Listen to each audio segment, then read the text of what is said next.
नमस्कार. राजोद्धा टॉक्समध्ये मी दिव्या तुम्हा सगळ्यांचं पुन्हा एकदा स्वागत करते. आज पुन्हा एकदा आपण स्वामी समर्थ हाच विषय घेऊन तुमच्या भेटीला येतोय. खरं तर स्वामी समर्थ हा विषय असा नाहीच आहे, की ज्याला कुठलातरी अंत आहे आणि म्हणूनच आज पुन्हा एकदा गप्पांसाठी आम्ही तोच विषय निवडलाय. मुळातच या गप्पांसाठी आज आपल्याकडं खूप खास गेस्ट आहेत. त्या प्रेरणा द मोटिव्हेशन याच्या संस्थापिका आहेत आणि सोबतच गुरुकुल एज्युकेशन फाउंडेशन याच्या को-फाउंडर सुद्धा आहेत आणि मुळशी तालुक्यात त्या गेली 12 वर्ष आदिवासी समाजासाठी अविरत कार्य करतायत.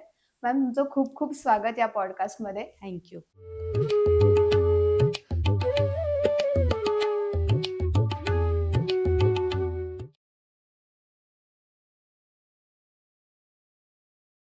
या खूप पॉडकास्टच्या सुरुवातीलाच मला तुम्हाला हे विचारायला आवडेल, की स्वामी समर्थ हे तुमच्यासाठी नेमके कोण आहेत? तुमच्या कामामध्ये ते कसे तुमच्या सोबत असतात? धन्यवाद.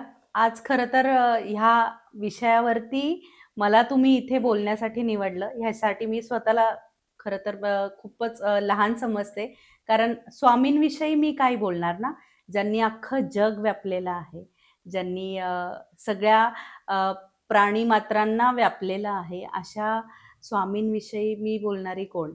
तर मला खरं तर आज इथे येताना थोडंसं दडपण आलं होतं. पण स्वामी समर्थांचं नाव घेतलं की माझी बरीचशी दडपणं रिलीज होतात तिथेच आणि छान वाटलं. म्हणलं की कदाचित ही स्वामींची इच्छा असावी की मी त्यांच्यावर बोलणारी कोणीच नाहीये. मी पुन्हा एकदा हेच नमूद करेल की मी कोणच नाहीये त्यांच्याविषयी बोलणारी. पण स्वामींची इच्छा असेल की शारदा तू बऱ्याचशा गोष्टी करतेस, तर ही गोष्ट तू एकदा करून बघावीस अशी स्वामींची इच्छा आहे, असं मला वाटतं आणि म्हणून मी आज इथे आलेले आहे. तर मी आता तुमच्या प्रश्नावरती येते, की स्वामी माझ्यासाठी कोण आहेत?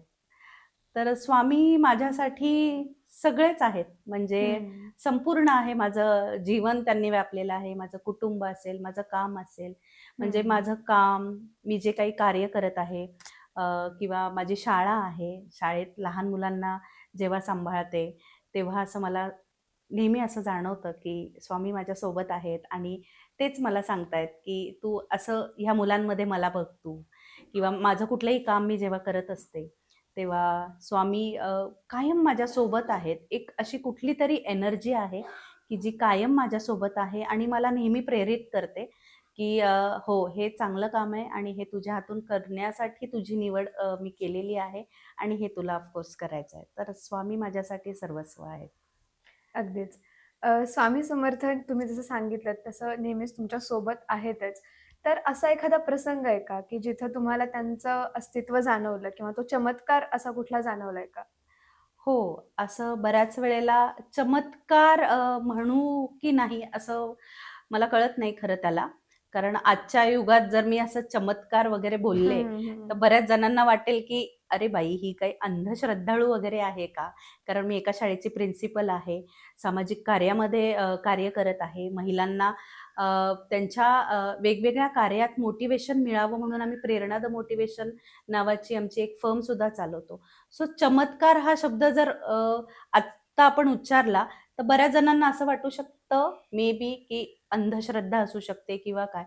पण स्वामींवरती खरी श्रद्धा असणं आणि एखाद्या प्रसंगातून आपण सहज बाहेर पडणं, याला जर आपण चमत्कार हे नाव आत्ता तात्पुरतं जर द्यायचं असेल, तर ते हं. देऊ शकतो आपण. पण असे बरेच प्रसंग आहेत, सगळ्यांच्याच आयुष्यात येत असतात. फक्त आपला पॉइंट ऑफ व्ह्यू कसा आहे त्याच्याकडे हं, बघण्याचा. हं. त्याच्यावरून ते ठरतं, की तुम्ही किती त्या गोष्टीवर श्रद्धा ठेवून त्याला एक्सेप्ट केलंय. ती झालेली जी घटना आहे, त्याला एक्सेप्ट केलंय, की ही कदाचित एका पॉझिटिव्ह एनर्जीची, आता आपण पॉझिटिव्ह एनर्जी पण म्हणू शकतो याला. स्वामींवरती श्रद्धा म्हणजे काय? तर पॉझिटिव्ह एनर्जी आहे हं. माझ्यासाठी. प्रत्येकासाठी स्वामी हे वेगवेगळे आहेत. म्हणजे अगदीच. आपण बऱ्याच वेळेला अनुभवही घेतलेला आहे, की प्रत्येकासाठी त्याची श्रद्धा ही त्याच्या पुरती मर्यादित पण असते, त्याच्या पुरती खूप वेगळी पण असते. म्हणजे हं, श्रद्धेची हं. संकल्पना प्रत्येकासाठी वेगळी असते. त्यामुळे माझ्या आयुष्यातला चमत्कार जर असा सांगायचा झाला, तर आपल्या सगळ्यांना माहिती आहे, की ऑनलाईन फ्रॉड ही गोष्ट आता सध्या हं, खूप हं. आहे. आपण आता जेव्हा फोनही लावतो, तेव्हा आधी आपल्याला अमिताभ बच्चन साहेब सांगतायत, की अशापासून सावध राहा वगैरे, बरोबर. वगैरे. सो ही गोष्ट माझ्या बरोबर 3 वर्षापूर्वी घडलेली. माझी मुलगी भरतनाट्यम डान्सर आहे आणि आम्ही तिच्यासाठी एक गोव्याला एक खूप मोठी स्पर्धा होणार होती आणि ऑल ओव्हर इंडियातून तिकडे सगळ्या डान्सर्स जाणार होत्या. तर मग आम्ही तिच्यासाठी तो फॉर्म भरला होता आणि तिचं सिलेक्शन झालं होतं. सो ते भरल्यानंतर आम्हाला सांगितलेले की ठराविक असे एक अमाऊंट तुम्हाला तिकडे पाठवायचे आहे. सो आम्ही आधी बघितलेलं गव्हर्नमेंटचे बरेचसे त्याच्यावरती लोगोज वगैरे होते आणि तिच्या क्लासमधूनही आम्हाला व्हेरिफिकेशन आलं होतं की येस तुम्ही ह्याच्यामध्ये पार्टिसिपेट करू शकता. म्हणून आम्ही तिचा फॉर्म भरला, पैसे भरले, आधीचे पैसे भरले आम्ही समथिंग अमाऊंट 20-25 हजार काहीतरी एंट्री फी होती तेवढीही भरली आम्ही.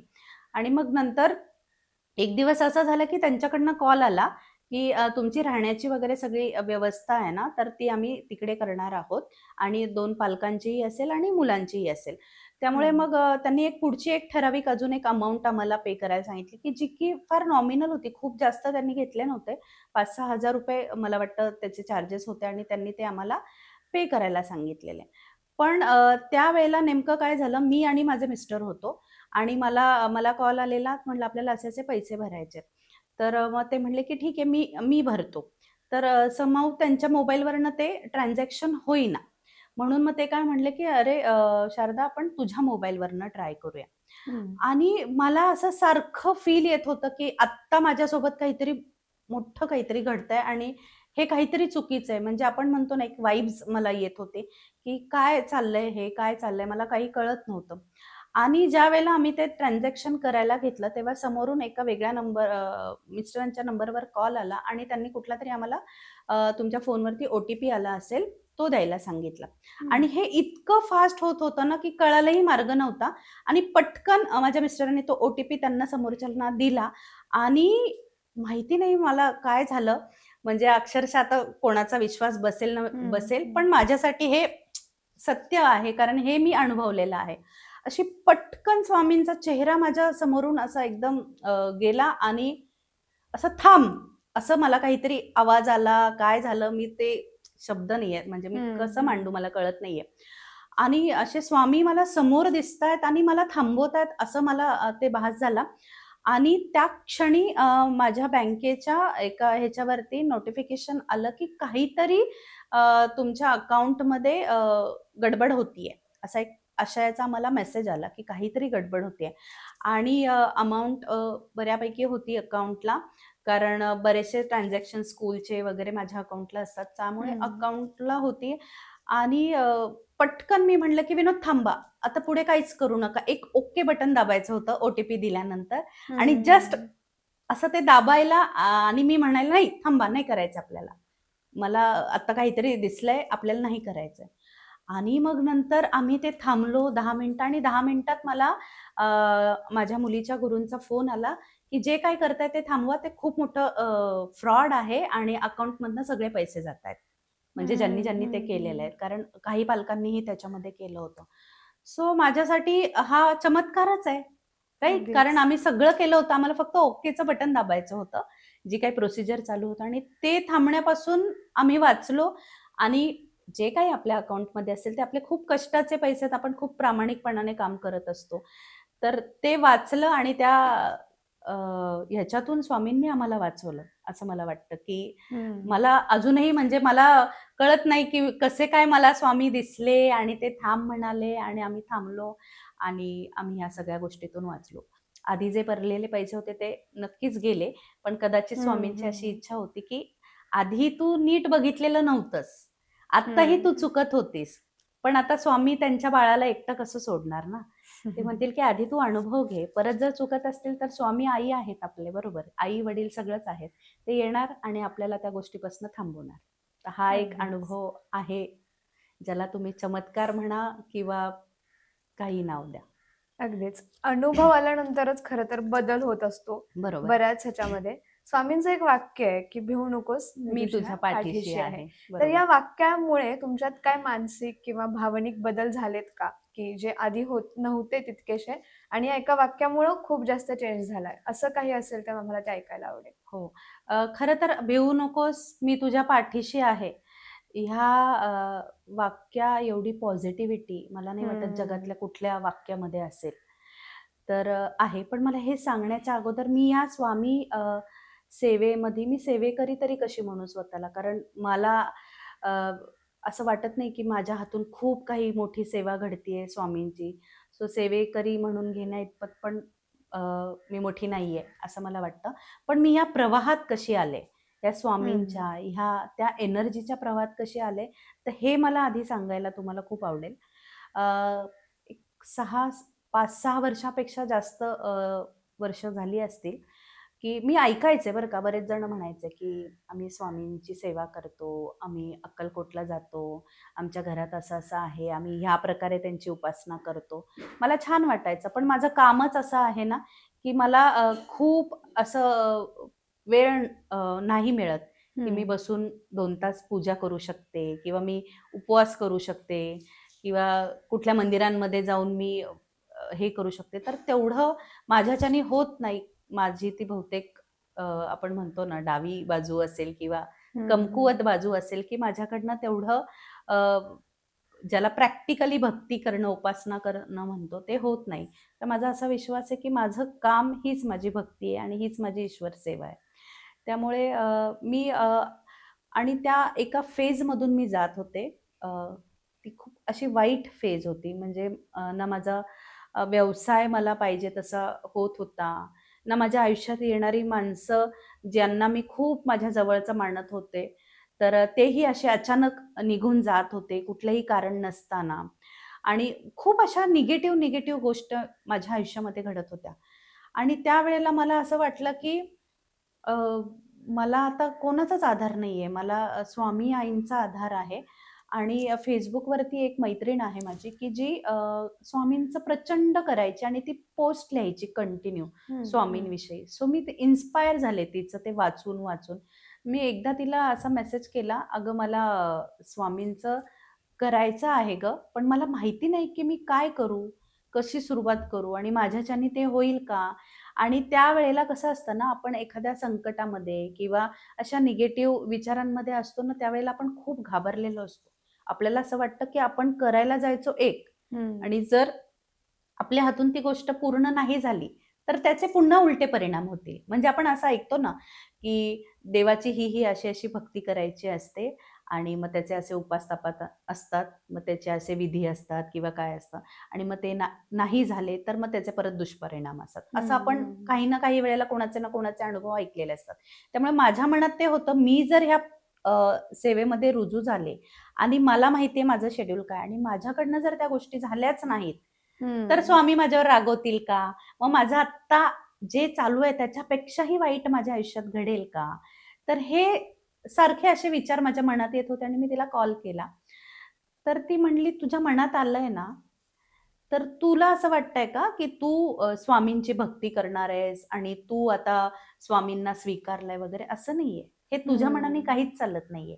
हे स्वामींनी तुला निवडलंय. ही गोष्ट आधी तू लक्षात घे, की आपला देव आपल्याला निवडतोय, की तू आता माझी झालेली आहेस आणि तू माझ्या बरोबर यायचं आहेस. हे स्वामींनी तुला निवडलंय. काही करू नको. श्री स्वामी समर्थ म्हण आणि पुढे वाटचाल सुरू कर. तर मग येस. मी हे घरी बोलले आणि माझे मिस्टर म्हणाले, की "हो चालेल, तुला वाटतंय ना, तुझ्या मनाला त्याने शांतता मिळणार आहे ना, तर आपण करूया." तर आम्ही खूप अशा मोठा छान असा स्वामींचा फोटो घरी घेऊन आलो. त्याची छान अशी आमच्या पद्धतीने म्हणजे साधी-सुधी आराधना आपण पूजा म्हणतो तसं केलं. हं. अ, थोडंसं ऐकून मला माहिती होत गेलं होतं, की स्वामींना काय आवडतं. आपण एखाद्या त्या गोष्टीमध्ये गेलो ना, की आपण जरा सर्च करतो. अरे, अरे हे असं करतात का? ठीक आहे, मग चला आपण पण करून बघूया. हं, कारण हं. त्याच्याने वाईट तर काही होणार नाही. कोणी जर म्हटलं, "अरे, स्वामींना बेसनाचे लाडू आवडतात." तर स्वामी तर स्वतः येऊन खाणार नाहीयेत. त्या निमित्ताने आपल्याच हं. घरातल्यांना खायला मिळणार आहे. अच्छा, अगदीच. बेसनाचे लाडू आवडतात का? मग आज आपण बेसनाचे लाडू करूया किंवा आणूया, स्वामींना नैवेद्य दाखवूया. स्वामींना चाफ्याची फुलं आवडतात, असं ऐकलं. मग चाफ्याची फुलंही घरात यायला सुरुवात झाली. मग काय झालं, तो चाफ्याचा एक मंद सुगंध घरामध्ये हं, आला. हं, त्या हं. रूपाने ती पॉझिटिव्हिटी आली.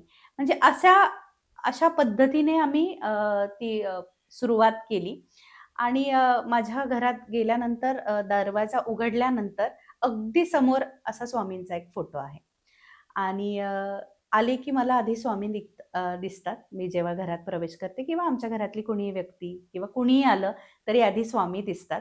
आणि जेव्हा आम्ही घर बंद करून जात असतो तेव्हाही आम्हाला स्वामी दिसतात. सो हे खूप मनाला प्रसन्नता देणारं गोष्ट आहे माझ्यासाठी.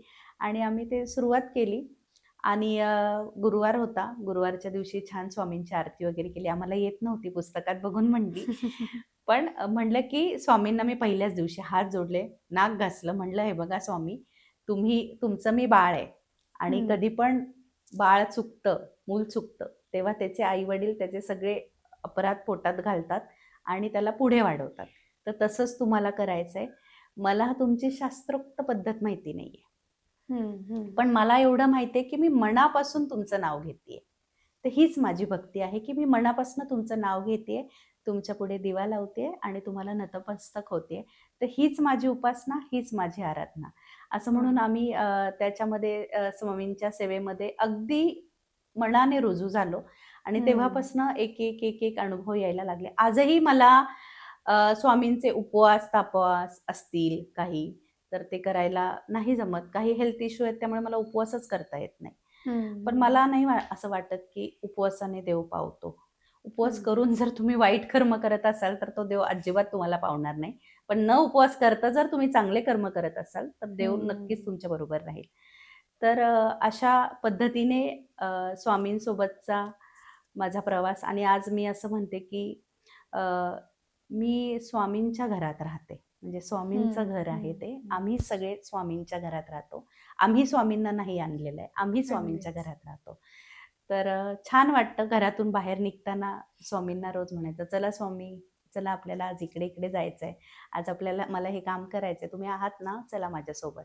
परत घरी आले की "हो, तुमच्या कृपेमुळे आज चांगलं काम झालेलं आहे." तर ह्या ज्या गोष्टी आपोआप घडत गेल्या, होत गेल्या. आता ह्याला काय म्हणायचं, म्हणजे भक्ती म्हणायची, आराधना म्हणायची की उपासना म्हणायची. पण मला असं वाटतं की हा एक त्या एका शक्तीवरती ठेवलेला प्रबळ विश्वास आहे. आणि तो मला आज इथपर्यंत पुन्हा घेऊन आलाय. पुन्हा मी तेच म्हणेल की स्वामींविषयी बोलणारी मी कोण? म्हणजे काय बोलू मी त्यांच्याविषयी? मला नाही सुचत. मी काय सांगू? अगदीच. तुम्ही खूप एक वेगळा अप्रोच, वेगळा दृष्टिकोन दिलात भक्तीचा आणि खूप छान उत्तर होतं हे. म्हणजे अगदीच अपेक्षित नव्हतं मला.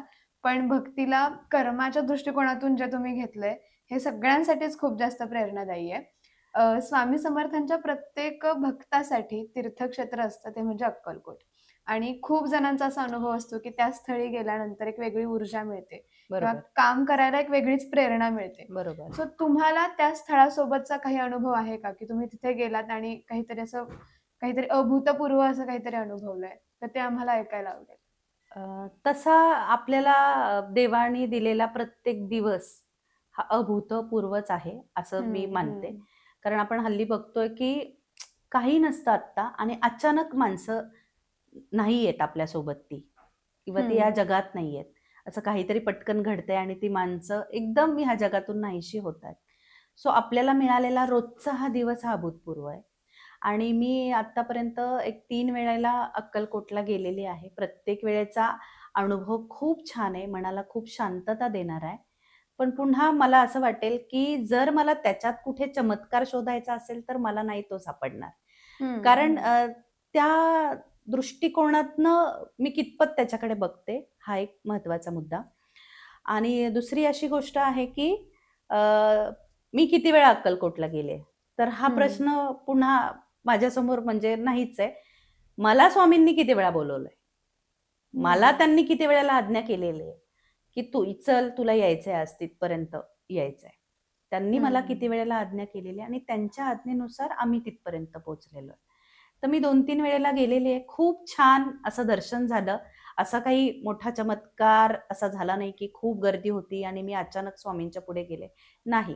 जे मला ती गोष्ट साध्य करण्यासाठी माझे जे प्रयत्न होते, मी 2-2, 3-3 तास लाईनीला सामान्य भक्तासारखी थांबलेली आहे. आणि 3 तासानंतर जेव्हा त्या स्वामींचं दर्शन होतं, त्याच्यातून जो मिळणारा आनंद आहे, ते पाहिल्यानंतर येणारे जे आनंद अश्रू आहेत, तो कदाचित चमत्कार असेल मग.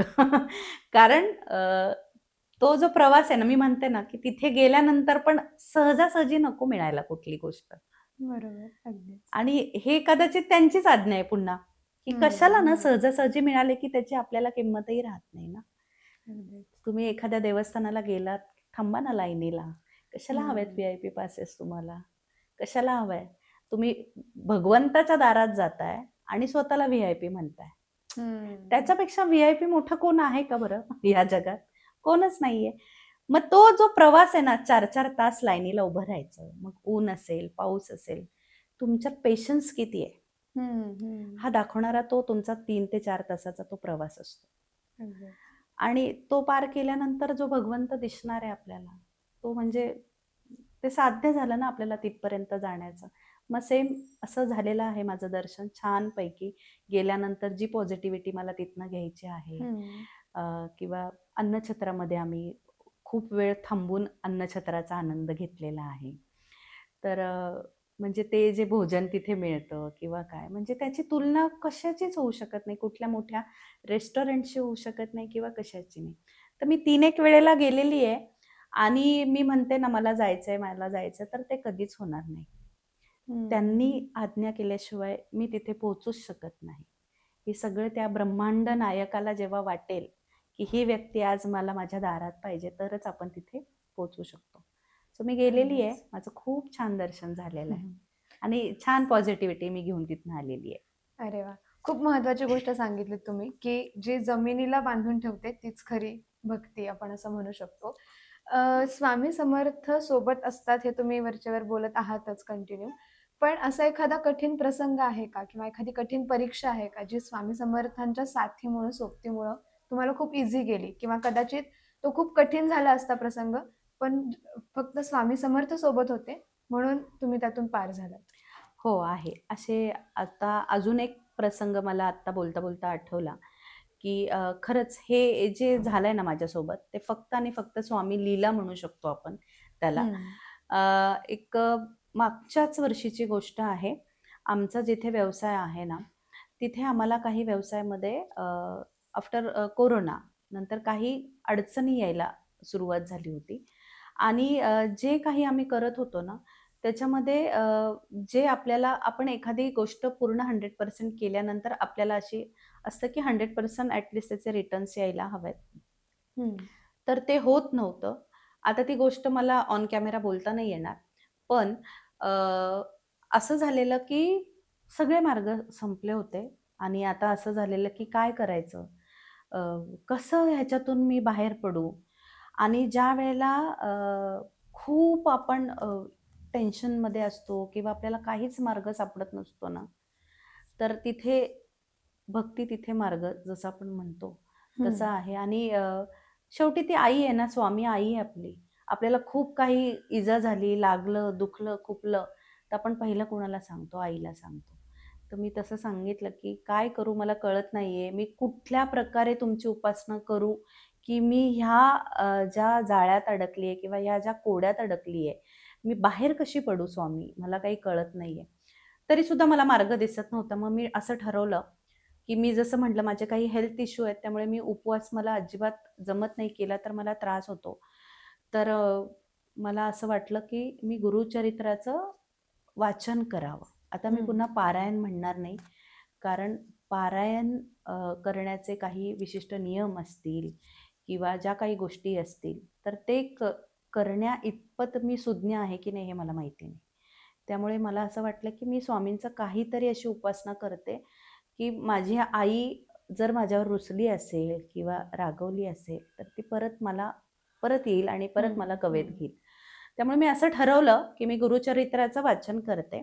संक्षिप्त गुरुचरित्र वाचन करते मी त्याचं आणि स्वामींचे 5 गुरुवार करायच्या असे मी हं. ठरवलं. हं.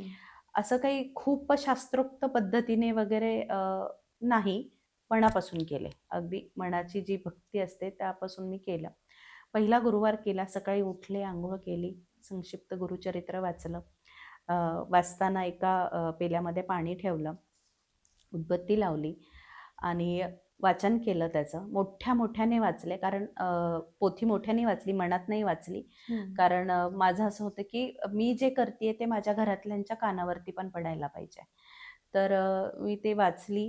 ते पाणी जे नंतर वाचल्यानंतर अशी माझी श्रद्धा की मी जे आज इथे उच्चार केलेले आहेत त्याचं सगळं सत्व त्या पाण्यामध्ये जाऊ देत, आणि एक एक घोट सगळ्यांनी पाणी पूजा झाल्यानंतर पिलं. खूप काही हे म्हणतो ना आपण की प्रसाद, मोठे नैवेद्य वगैरे असं काही नाही. साधी पूजा, अगदी खडीसाखर, दुधाचा नैवेद्य असं करून मी 5 गुरुवार केले.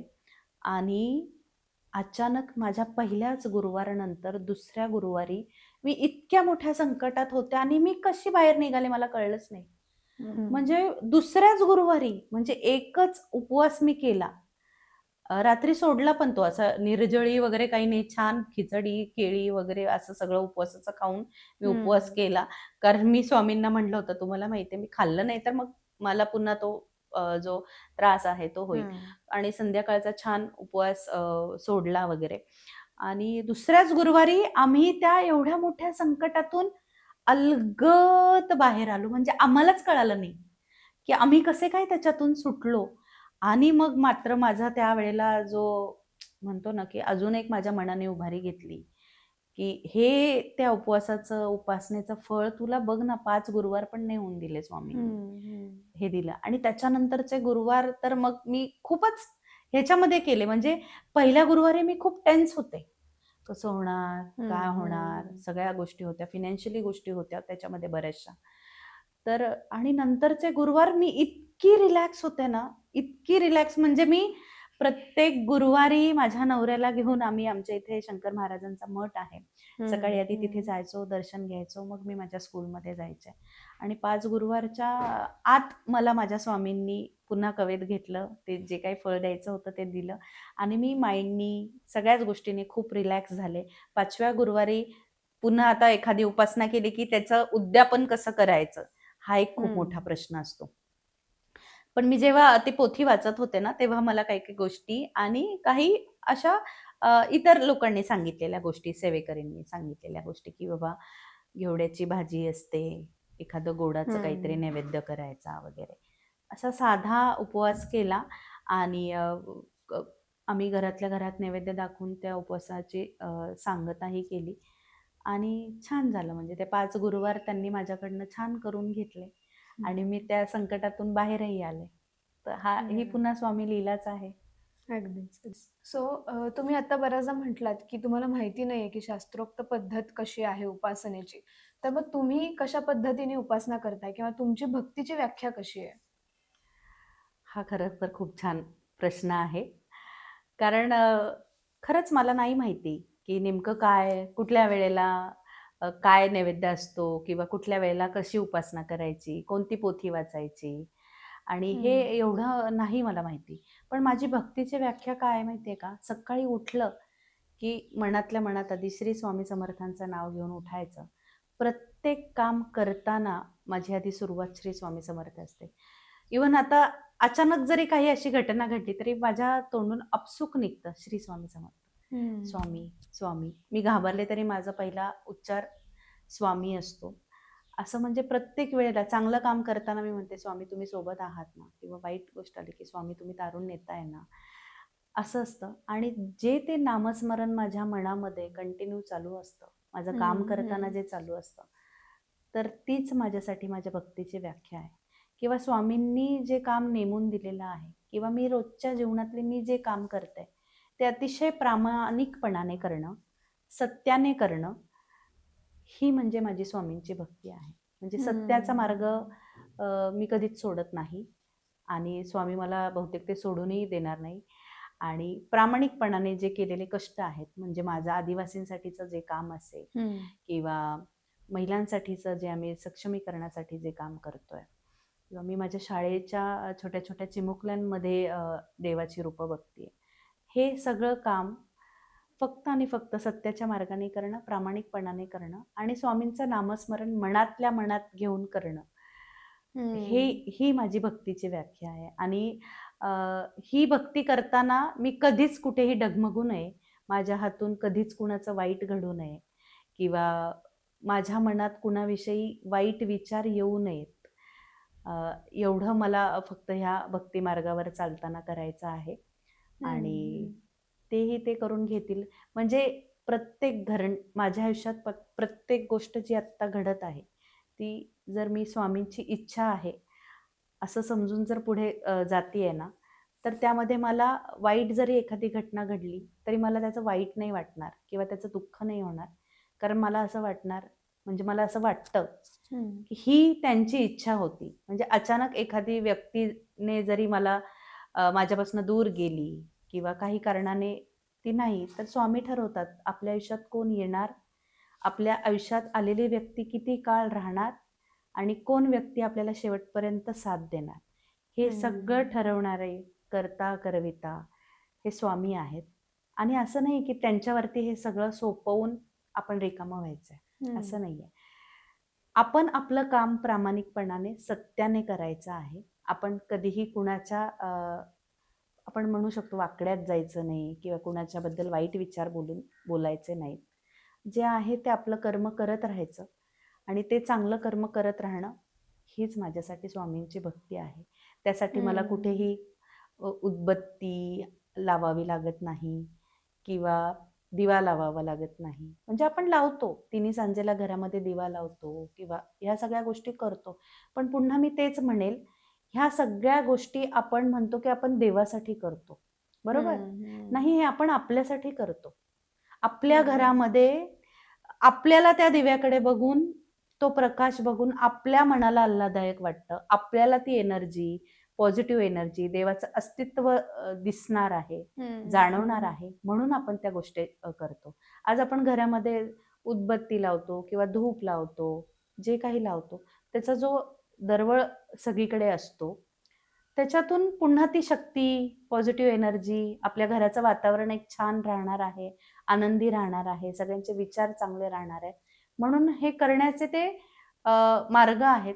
प्रत्येक जण याला वेगवेगळं नाव देऊ शकतो. माझ्यासाठी माझी भक्ती म्हणजे स्वामींचं नामस्मरण आहे आणि ह्या सगळ्या गोष्टी ज्या मी करत आहे देवासाठी, त्या पूर्ण श्रद्धेने, विश्वासाने करतेय. त्यांचं विश्वासाने नाव घेतेय. झोपताना मी त्यांचं नाव घेतेय, झोपताना मी रोज एकदा तारक मंत्र म्हणतेय. तर हीच माझी भक्ती आहे. अगदीच खरं आहे. याला जोडून मला पुढचा प्रश्न असा विचारायचा आहे की आपण असं म्हणतो भक्ती मार्गावर चालायचं आहे, पण जर एखाद्या नवख्याला भक्ती मार्गावर चालायचं असेल तर त्याची ती सुरुवात कशी असली पाहिजे? नवख्याला भक्ती मार्गावर चालायचं असेल तर कुणीही 4 लोक सांगतायत की तू हे केलंस तर तुला बघा ह्याच्याने हा फरक पडणार आहे. मग आता आपण इथे फक्त स्वामीच नाही तर कुठलीही देवदेवता असेल की तू ही गोष्ट कर आणि मग तू हे केलंस की भक्ती मार्गावरती तू रुजू होशील. तर हे आपण फक्त त्यांचा एक अनुभव म्हणून आपण घेऊ शकतो की एखादी व्यक्ती आपल्याला चांगले अनुभव देते, पण तुमचं तुम्ही ठरवायचंय की तुम्हाला त्या मार्गावर का यायचंय आणि आल्यानंतर तुमच्या हातून काय घडलं पाहिजे. त्यासाठी तुम्ही त्या मार्गावर जेव्हा मार्गस्थ होणार आहात तेव्हा तुम्ही ॲज अ पर्सन म्हणून, एक व्यक्ती म्हणून तुमचं काय योगदान ह्या समाजासाठी, तुमच्या कुटुंबासाठी किंवा कुठल्याही गोष्टीसाठी तुमचं किती प्रामाणिकपणाने योगदान असणार आहे. आणि तो मार्ग एकदा तुम्ही स्वीकारलात की पुन्हा तेच परत की स्वामी निवडणार आहेत, ईश्वर निवडणार आहे तुम्हाला त्या याच्यासाठी आणि तुमच्याकडनं त्या गोष्टी त्या करून घेतल्या जाणार आहे.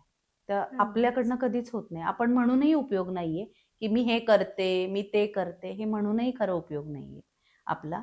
ते करवून घेतायत, आपण फक्त प्रामाणिकपणे त्या मार्गावरती वाटचाल करतोय. सो कुणाला या वाटचालीवरती यायचं आहे भक्तीच्या, आता सगळ्यांना खरं तर गरज आहे ही. कारण सगळ्या ज्या निगेटिव्हिटी गोष्टी आजूबाजूला घडत आहेत किंवा बरेचशा स्ट्रेस मधून लोक जी जात आहेत, कुठेतरी एक आधार पाहिजे ना आपल्या मनासाठी. म्हणजे आपल्या शरीर दुखलं की आपण डॉक्टरकडे जातो, ती टॅबलेट खातो, डोकं दुखलं की डोक्याची गोळी खातो, पोट दुखलं की पोटाची गोळी खातो. व्हॉट अबाउट मन, हृदयाचं काय? जे तेव्हा तुमचं त्याला काहीतरी त्रास होतोय, तर त्याला तुम्हाला कुठली टॅबलेट खाऊन होणार नाही. त्याला तुम्हाला फक्त आणि फक्त ह्या ब्रह्मांडावरती, या अवकाशावरती किंवा ह्या एनर्जीजवरती तुम्हाला ट्रस्ट ठेवायला लागणार आहे. बरोबर. आणि त्या ट्रस्टमधनं तुमची भक्तीची निर्मिती होईल आणि मग तुम्ही त्या मार्गावर आलात की आपोआप ते करून घेतील तुमच्याकडनं. फक्त मी पुन्हा एकदा सांगेल, या सगळ्या प्रोसेसमध्ये एकच तुमचं गोष्ट जी तुम्हाला पुढे नेणार आहे ती म्हणजे फक्त आणि फक्त सत्याच्या मार्गावर चला आणि प्रामाणिकपणाने आपल्या कामाला महत्त्व द्या आणि आपलं काम फोकसने ते पूर्ण करा आणि तुम्ही आपोआप या भक्ती मार्गात आलेले असाल. अगदीच खरं आहे. आता मला शेवटचा एक खूप महत्त्वाचा प्रश्न विचारायला आवडेल, की तुम्ही मघाशी बऱ्याचदा बोललात, की तुमचं काम हीच तुमची भक्ती आहे. तर तुमच्या एकंदरीत व्यावसायिक आयुष्यात किंवा वैयक्तिक आयुष्यात स्वामींची अशी कुठली शिकवण आहे, जी नेहमी तुम्हाला पदोपदी उपयोगाला येतेय किंवा ती नेहमी तुम्हाला डोक्यात असते आणि त्यानुसार तुम्ही तुमच्या मार्गावर मार्गस्थ होताय? स्वामींची मला जाणवणारी एक शक्ती आहे की म्हणजे मी जर आज इथे बसलेली आहे तर माझ्यासोबत ते इथे कुठेतरी उपस्थित आहेत आणि ते माझ्या डोक्यावरून हात फिरवत आहेत, पाठीवरून हात फिरवत आहेत आणि म्हणतायत की बाळा भिवू नकोस, मी तुझ्या पाठीशी आहे. म्हणजे तू जे काम करतेयस, चांगलं काम करतेयस, मी त्याच्या पाठीशी आहे आणि तू असंच काम पुढे करत राहा. तर ही एक स्वामींची शिकवण आहे की जी माझ्या या मार्गामध्ये स्वामींच्या सेवेमध्ये सदैव माझ्यासोबत आहे. आणि तेच आहे की स्वामी सगळीकडे आहेत. म्हणजे मला असं वाटतंय की आज कदाचित असं असेल की स्वामी तुमच्या रूपात येऊन बसले. स्वामींना प्रत्यक्षतः येता येत नाहीये. स्वामी तुमच्या रूपात किंवा इथे कुठेतरी आलेले आहेत आणि ते सांगतायत, मला विचारतायत, अगं एवढे दिवस झाले हे करतेयस ना, मग आता सांग बरं हे काय आहे? कदाचित तुमच्या रूपात आलेले आहेत. म्हणजे माणसाच्या रूपात आपण देव बघायला शिकलं पाहिजे की नाही? अगदीच. की प्रत्यक्ष कुठलाही असं मूव्हीमध्ये किंवा सिरियलमध्ये दाखवतायत की असा मोठा काहीतरी हे झालाय आणि देव प्रकट झालाय, असं नाही. त्यांना नाही प्रत्येक ठिकाणी जात आहेत, म्हणून मग त्यांनी माणसं पाठवतात ते की माझा अंश आहे याच्यामध्ये, तू कर ह्याच्यासाठी काहीतरी चांगलं कर, म्हणजे ती तुझी सेवा मला मिळाली. तुला नैवेद्य दाखवायचा आहे का मला, माझ्या पुढे ताट भरून नको वाढूस, तू मला दे ना एखाद्या गरीबाला, ज्याला भुकेला आहे त्याला जेवायला घाल, तोच माझा नैवेद्य आहे, तो मला मिळाला. म्हणजे काही वेळेला असं होतं की आपण प्रसादाचं ताट घेऊन मंदिराच्या दिशेने जातोय की मला आज पंचपक्वान्नांचं ताट माझ्या देवासमोर नेऊन दाखवायचंय. वाटेमध्ये जाता असताना गरीब कोणीतरी आलेत, आजी आजोबा, मला खूप भूक लागली आहे, मला जेवायला द्या, आणि आपण जर त्यांना असं उत्तर दिलं, नाही नाही नाही, हे तर ते देवासाठी आम्ही पंचपक्वान्न दिलेलं आहे, ह्यातलं मी तुम्हाला कसं देऊ, आणि तिथे गेल्यानंतर आपण ते देवापुढे ठेवलं तर देव येऊन ते खाणार आहे का? नाही खाऊ शकत. मग स्वामींची खरी भक्ती काय आहे की तुम्ही त्या गरजूंना, त्या भुकेल्यांना तुम्ही जीव घाला, म्हणजे ते मला मिळणार आहे. म्हणजे ते ब्रह्मांड नायक आहेत. त्यांना मला नाही वाटत कशाची अशी लालसा असेल की मला आज हा प्रसाद मिळायला पाहिजे, मला आज हा एवढा सुगंधी धूप मिळायला पाहिजे. नाही, ते ब्रह्मांड नायक आहे, त्यांच्याकडे सगळं आहे. जे सगळ्यांना देतात त्यांना काय आपण देणार ना? बरोबर. मग आपण आपल्याकडचा जो काही प्रसाद आहे किंवा जे काही आपली देण्याची दानत आहे ते अशा गरजूंना द्यावी की जेणेकरून त्यांना दिल्यानंतर ती स्वामींपर्यंत सेवा पोहोचेल. तर अशी सेवा, अशी भक्ती आपण प्रत्येकाने आजच्या काळात करायला हवी, असं मला वाटतं. खूपच सुंदर विचार तुम्ही सांगितलात. खरं तर या गप्पा अशाच सुरू राहतील.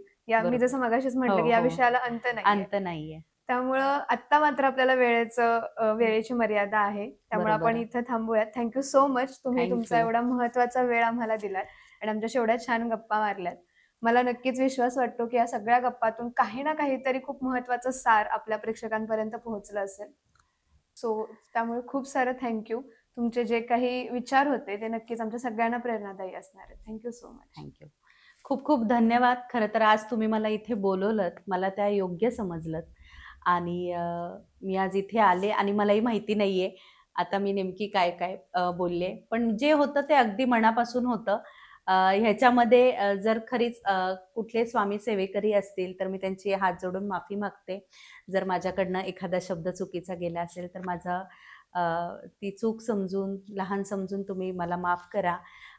माझी स्वामी आई मला नेहमीच माफ करत असते, मी कधी चुकले तर मला ती योग्य रस्ताही दाखवत असते.